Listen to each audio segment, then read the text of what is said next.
नमस्कार दोस्तों, आपका दिशा नॉलेज हब में स्वागत है।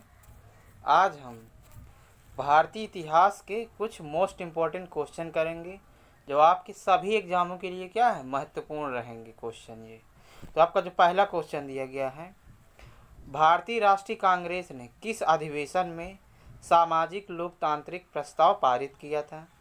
ऑप्शन पहला दिया गया दिल्ली, ऑप्शन दूसरा दिया गया लाहौर, ऑप्शन तीसरा दिया गया पुणे, ऑप्शन चौथा दिया गया सूरत। अब बात करें इसमें आंसर की, जो सही आंसर है आपका क्या है ऑप्शन नंबर दूसरा लाहौर।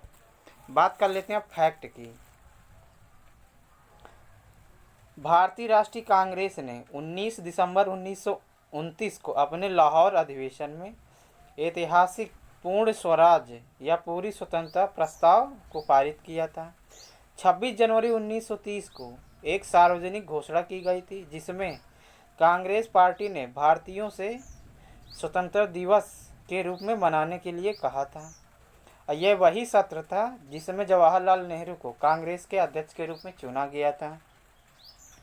भारतीय राष्ट्रीय कांग्रेस का गठन 1885 में एलन ऑक्टेवियन ह्यूम के द्वारा किया गया था। कांग्रेस का पहला अधिवेशन बम्बई में 28 से 31 दिसंबर में 1885 को WC बनर्जी की अध्यक्षता में किया गया था। अब नेक्स्ट क्वेश्चन की बात करते हैं। गांधी जी का चंपारण आंदोलन क्या था? ऑप्शन पहला दिया गया है हरिजन के अधिकार, ऑप्शन दूसरा दिया गया है सविनय अवज्ञा आंदोलन, ऑप्शन तीसरा दिया गया है हिंदू समाज की एकता बनाए रखना, ऑप्शन चौथा दिया गया इंडिगो श्रमिकों की समस्याओं का समाधान। बात करें अब इसमें आंसर की, जो सही आंसर है आपका ऑप्शन नंबर जो दिया गया चौथा इंडिगो श्रमिकों की समस्याओं का समाधान। बात करें अब इसमें फैक्ट की। बिहार के उत्तर पश्चिमी गांव चंपारण के किसानों को उनके अस्तित्व के लिए आवश्यक खाद्य फसलों के बजाय यूरोपियन बागान मालिकों द्वारा नील उगाने के लिए मजबूर किया जाता था। नील की खेती भूमि की उत्पादकता को नष्ट कर रही थी, जो किसान के विरोध का मुख्य कारण था। गांधी जी ने किसानों के हितों का प्रतिनिधित्व करना चुना और चंपारण आंदोलन की शुरुआत की। अब इसमें और भी फैक्ट जान लेते हैं। चंपारण आंदोलन में किसानों को कुल भूमि के 3/20 भाग में नील की खेती उगाने के लिए क्या है मजबूर किया जाता था। अब इस आंदोलन में देखिए शामिल कौन कौन हुए थे। राजेंद्र प्रसाद, JB कृपलानी, महादेव देसाई और नरहरि पारेख गांधी, ये क्या गांधी जी के साथ ये भी आंदोलन में शामिल हुए थे। अब नेक्स्ट क्वेश्चन की बात करते हैं।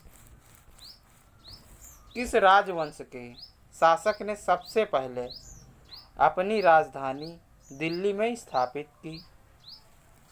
ऑप्शन पहला दिया गया है आपका लोधी, ऑप्शन दूसरा दिया गया खिलजी, ऑप्शन तीसरा दिया गया तुगलक, ऑप्शन चौथा दिया गया है तोमर। अब बात करें आंसर की, जो सही आंसर है आपका क्या है ऑप्शन नंबर चौथा तोमर। अब इसमें भी हम फैक्ट की बात कर लेते हैं। दिल्ली के इतिहास में एक गोता लगाने से हमें पता चलता है कि यमुना नदी के इन तट पर कई लोग लूटपाट करने आए, जबकि अन्य ने हिंदुस्तान पर शासन की महत्वाकांक्षा के साथ दिल्ली को अपनी राजधानी बनाया। पुरातात्विक साक्ष्य बताते हैं कि 1786 ईस्वी में तोमर शासकों द्वारा स्थापित लाल कोट शहर दिल्ली का पहला शहर था। अब नेक्स्ट क्वेश्चन की बात करते हैं। पैलियोलिथिक या पुराने पाषाण युग के लोगों का मुख्य व्यवसाय क्या था? ऑप्शन पहला दिया गया शिकार करना, ऑप्शन दूसरा दिया गया है कृषि, ऑप्शन तीसरा दिया गया पशुपालन, ऑप्शन चौथा दिया गया मछली पालन। अब बात करते हैं इसमें आंसर की, जो सही आंसर है क्या है ऑप्शन नंबर पहला शिकार करना। अब इसमें हम फैक्ट की बात करते हैं। पैलियोलिथिक लोगों को शिकार और इकट्ठा करके जीवित रहने वाले छोटे समाजों में बांटा गया था। इन्होंने मछली पकड़ने, शिकार करने या जंगली जानवरों के काटने और पौधों से संसाधन जुटाने का क्या है अभ्यास किया था। पैलियोलिथिक युग में लकड़ी या हड्डी के उपकरण के साथ पत्थर के औजारों के उपयोग की विशेषता थी। शिकार के दौरान उन्हें काटने के लिए सरल पत्थर के औजार के रूप में क्या उपयोग ये करते थे। इन्हें कृषि के साथ गृह निर्माण की जानकारी नहीं थी। अब नेक्स्ट क्वेश्चन की बात करते हैं। भारतीय परिषद अधिनियम 1909 को किस रूप में जाना जाता है।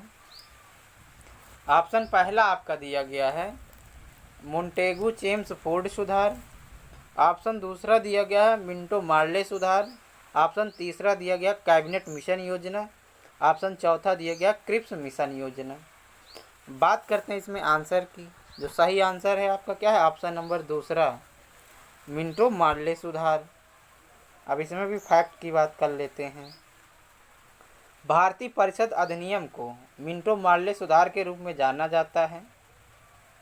भारतीय परिषद अधिनियम 1909 जिसे आमतौर पर मार्ले मिंटो या मिंटो मार्ले सुधार के नाम से जाना जाता है, यूनाइटेड किंगडम की संसद का एक अधिनियम था जो ब्रिटिश भारत के शासन में भारतीयों की भागीदारी में सीमित वृद्धि लाने वाला था।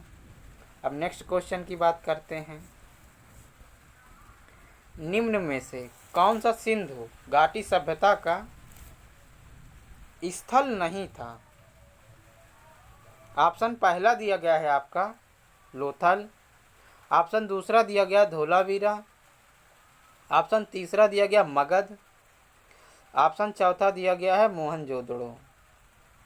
अब बात कर लें इसमें आंसर की।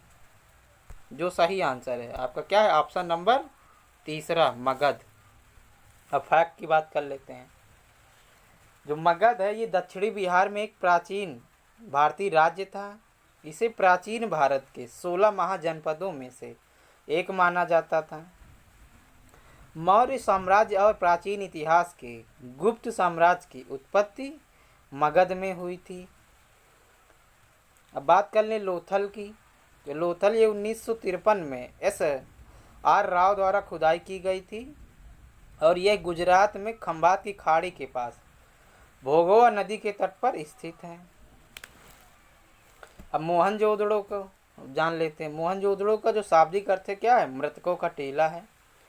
1922 में R.D. बनर्जी के द्वारा इसकी खुदाई की गई थी और ये पंजाब के लड़काना जिले में सिंधु नदी के तट पर ये क्या है स्थित है। बात कर लेते हैं धौलावीरा की। ये कच्छ के रण में लूनी नदी के तट पर स्थित है और ये J.P. जोशी द्वारा खोजा गया था। अब नेक्स्ट क्वेश्चन की बात करते हैं। रावी नदी का ऋग्वैदिक नाम क्या है। ऑप्शन पहला दिया गया विटास। ऑप्शन दूसरा दिया गया विपाशव। ऑप्शन तीसरा दिया गया सुतुद्री। ऑप्शन चौथा दिया गया परुष्णी। बात करें इसमें सही आंसर की। जो सही आंसर क्या है आपका ऑप्शन नंबर चौथा परुष्णी। अब बात कर लेते हैं फैक्ट की। वैदिक काल में भारतीयों के लिए रवि को परुष्णी या इरावती के रूप में जाना जाता था और प्राचीन यूनानियों के लिए हाइड्रोटस के रूप में जाना जाता था। ऋग्वैदिक सभ्यता सरस्वती नदी पर केंद्रित थी जो अब राजस्थान के रेगिस्तान में खो गई है। रावी नदी भारत और पाकिस्तान की एक ट्रांस बाउंड्री नदी सिंधु नदी बेसिन का एक अभिन्न अंग है और सिंधु बेसिन के हेडवाटर बनाती है। यह हिमाचल प्रदेश राज्य भारत में हिमालय में उगता है और जम्मू और कश्मीर की सीमा पर दक्षिण पश्चिम की ओर मुड़ते हुए चंबा के पश्चिम उत्तर पश्चिम में बहती है। अब नेक्स्ट क्वेश्चन की बात करते हैं। निम्नलिखित में से कौन सा वायसराय इल्बर्ट बिल विवाद से जुड़ा था। ऑप्शन पहला दिया गया लॉर्ड कर्जन। ऑप्शन दूसरा दिया गया लॉर्ड रिपन।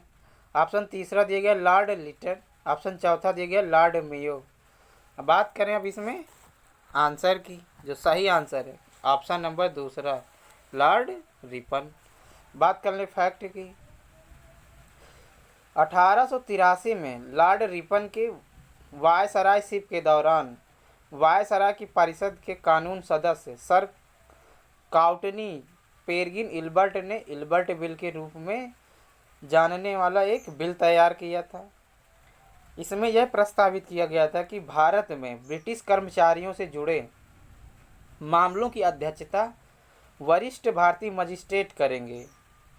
बंगाल में ब्रिटिश चाय और नील के बागानों के मालिकों ने इस बिल का जमकर विरोध किया था। अब नेक्स्ट क्वेश्चन की बात करते हैं। मौर्य वंश के संस्थापक कौन थे? ऑप्शन पहला दिया गया अशोक, ऑप्शन दूसरा दिया गया बिंदुसार, ऑप्शन तीसरा दिया गया चंद्रगुप्त मौर्य, ऑप्शन चौथा दिया गया हरिश्चंद्र। अब बात कर लेते हैं इसमें आंसर की। जो सही आंसर है ऑप्शन नंबर तीसरा, चंद्रगुप्त मौर्य। फैक्ट जान लेते हैं। चंद्रगुप्त मौर्य ने 322 ईसा पूर्व में मौर्य साम्राज्य की स्थापना की थी, जब उन्होंने मगध राज्य और पश्चिमोत्तर मकदुनियाई सतरात पर विजय प्राप्त की थी। मौर्य साम्राज्य की स्थापना 322 ईसा पूर्व में चंद्रगुप्त मौर्य द्वारा की गई थी, जिन्होंने नंद राजवंश को उखाड़ फेंका था और सिकंदर महान की सेनाओं द्वारा वापसी के मद्देनज़र स्थानीय शक्तियों के अवरोधों का लाभ उठाने के लिए मध्य और पश्चिमी भारत में अपनी शक्ति पश्चिमी की ओर तेजी से विस्तार किया था। किदवंती के अनुसार शिक्षक चाणक्य ने अपने शिष्य चंद्रगुप्त मौर्य को मगध राज्य पर विजय प्राप्त करने के लिए आश्वस्त किया, जब उसके राजा घनानंद का अपमान हुआ था। क्या जब राजा घनानंद ने क्या है इनका अपमान किया था? किसका? चाणक्य जी का। इसी की वजह से इन्होंने उसको बनाया था। अब नेक्स्ट क्वेश्चन की बात करते हैं।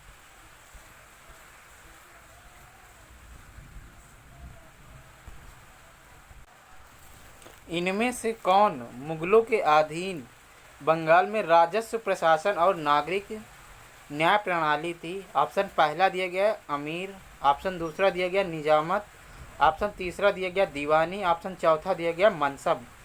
अब बात करें इसमें आंसर की। जो सही आंसर है ऑप्शन नंबर आपका जो तीसरा दिया गया दीवानी। अब इसमें भी फैक्ट के जान लेते हैं। मुगलों के अधीन दीवानी प्रांतीय राजस्व प्रशासन प्रणाली और बंगाल में कंपनी शासन की स्थापना का एक प्रारंभिक तंत्र था। मुगल प्रांतीय प्रशासन की दो मुख्य शाखाएं थी, एक निजामत और दीवानी। निजामत का मतलब नागरिक प्रशासन और दीवानी का मतलब राजस्व प्रशासन था।